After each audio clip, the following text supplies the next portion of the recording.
চাকরিহারাদের সঙ্গে রয়েছেন পিঙ্কি মন্ত্রী শান্তির পকেট ভরলো আর সর্বস্ব খোয়ালেন চাকরিহারারা, তাদের কি প্রতিক্রিয়া?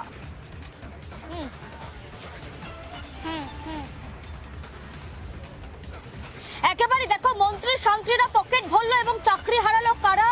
যারা চাকরির জন্য পরীক্ষা দিয়েছিলেন এবং ট্রেনে বাসে করে তাদের সেন্টার পর্যন্ত পৌঁছে গেছে, রাত জেগেছিল এই চাকরির জন্য। দাদা, অনেক এমন মানুষজন বলছেন যে রাত জেগে পড়েছি, ছোটবেলা থেকে স্বপ্ন দেখেছি শিক্ষক হওয়ার জন্য। আজকের দিনে দাঁড়িয়ে আর শিক্ষকতার উপর বা এই পেশাটার প্রতি রাজ্য সরকারের চাকরির উপর আর কোনো আস্থা থাকলো? আসলে আগে যারা আমাদের মাস্টারমশাই তারা ধুতি পরতো, তাদেরকে দেখে সম্মান, যে শিক্ষকের যে কি সম্মান হয়, আর আজকের পশ্চিমবাংলার শিক্ষকদের সম্মান কোথায়? মাটিতে মিশিয়ে দিয়েছে। আমার মেশালো এটা মেশালো পশ্চিমবঙ্গ সরকার, যারা 2011 সালে পরিবর্তনের সরকার এসেছিল, যে একটা পরিবর্তন হবে বাংলায়। আজকের মুখ্যমন্ত্রীর নেতৃত্বে, মমতা বন্দ্যোপাধ্যায়ের নেতৃত্বে এমন পরিবর্তন হয়েছে, চাকরি তো দিতেই পারছে না। উল্টে আমাদের গ্রাম বাংলার সাধারণ ঘরের ছেলেরা, যারা অনেক লড়াই সংগ্রামের ফলে এই দীর্ঘ পড়াশোনার পরে আমরা যারা চাকরিটা পেয়েছিলাম, আমাদের সেই চাকরিটাও কেড়ে নিল। তাদের যে দুর্নীতি, সেই দুর্নীতিটাকে ঢাকার জন্য ওই যাদের ঘুষ দিয়ে চাকরিটা বিক্রি করেছে, ওদের চাকরি যদি কেড়ে নেয়, তাহলে ওরা তো ওই নেতাদের আম গাছে বাঁধবে, পেটাবে। সেই কারণে আর সরকারটা পড়ে যাবে। এই যে পচা গলা, দুর্গন্ধযুক্ত দুর্নীতি করা যে সরকারটা পড়ে যাবে, সেই জন্য আমাদেরকেও আজকে বলি চড়িয়ে দিল পশ্চিমবঙ্গ সরকার। পরিষ্কারভাবে বলতে চাই, রাজ্যের মুখ্যমন্ত্রী আজকে আমাদের এই জায়গায় পৌঁছে দিয়েছে।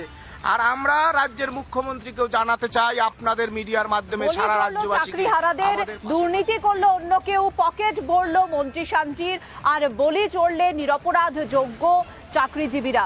ধন্যবাদ পিঙ্কি তোমাকে। এবার একটু রাজনৈতিক মহলের প্রতিক্রিয়া শোনাবো একে একে।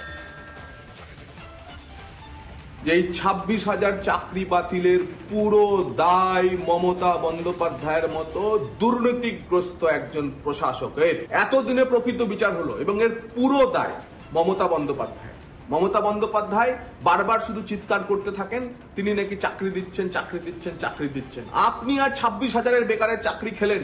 এর জন্য বাংলার শিক্ষিত বেকার যুব সমাজ আপনাকে কোনোদিন ক্ষমা করবে না। সুপ্রিম কোর্টের রায়ের পর প্রমাণ হলো, মাথা ধরতে আর বেশি সময় লাগবে না।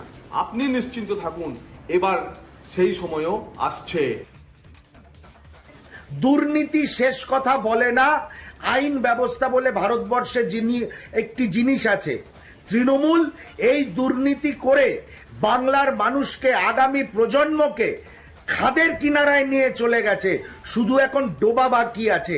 এর জন্য মমতা বন্দ্যোপাধ্যায়ের বাঙালিদের সামনে, বাংলার নিবাসীদের সামনে প্রকাশ্যে ক্ষমা চাওয়া উচিত। কলকাতা হাইকোর্টের জাজমেন্টটা কেউ পড়ে থাকেন মনোযোগ দিয়ে, তাহলে সকলেই বুঝতে পারবেন যে হাইকোর্ট বারে বারে চেষ্টা করেছেন, যদি বাছাই করা যায়, রাজ্য সরকারি সংস্থাগুলোর পক্ষ থেকে সম্পূর্ণ অসহযোগিতা। সুপ্রিম কোর্ট নতুন কথা বলেনি। সুপ্রিম কোর্ট তো কলকাতা হাইকোর্টের জাজমেন্টটাকেই মান্যতা দিয়েছে। একটা গোটা প্রক্রিয়া যখন দুর্নীতিগ্রস্ত হয়, আমাদের যে সওয়াল ছিল যে এন্টায়ার সিস্টেম ইজ পলিউটেড, এটা হচ্ছে সেই সব মানুষদের যারা জেনে শুনে একটা দুর্নীতিগ্রস্ত রাজনৈতিক দলকে ক্ষমতায় নিয়ে আসেন, দুর্ভাগ্যজনকভাবে তাদের সেই সিদ্ধান্তের পরিণতিতেই আজকে পশ্চিমবঙ্গের মানুষকে ভুগতে হচ্ছে। 26,000 চাকরি বাতিলের নির্দেশ সুপ্রিম কোর্টের প্রধান বিচারপতি নেতৃত্বাধীন বেঞ্চ। তারা যোগ্য অযোগ্য সুপ্রিম কোর্ট বলেছে রিপেয়ার করা সম্ভব নয়, কোনোভাবেই বাছাই সম্ভব নয়। এন্টায়ার প্যানেলটাকে সুপ্রিম কোর্ট স্ট্রাক ডাউন করতে বাধ্য হলো। চাকরি যে বাতিল হলো, তার দায়টা কি একেবারে রাজ্য সরকারের, এবং খুব স্পেসিফিক বলতে ঘুষ নিয়ে চাকরি দিয়েছে তাদের। পার্থ চট্টোপাধ্যায় সহ অনেকেই জেলে আছেন, যারা ঘুষ নিয়ে চাকরি দেওয়ার জন্য আজকে এই অবস্থা।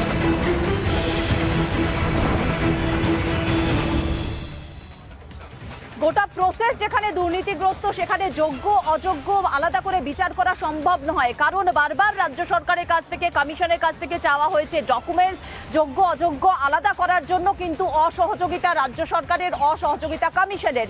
কমিশন ঢুটো জগন্নাথ হয়ে বসেছিল, কিছুই করেনি, দুর্নীতি হয়েছে সেই দুর্নীতি আটকাতেও পারেনি, নিজেরা ইনভলভ হয়েছে এবং তারপরে যারা যোগ্য তাদেরকে বাঁচাতেও পারলো না। সুতরাং তার দায় নিতে হবে রাজ্য সরকারকে, এমনটাই চাকরিহারারা বলছেন এই মুহূর্তে। আরো আপডেট রয়েছে এই খবরের একটা বিরতির পর, সঙ্গে থাকুন।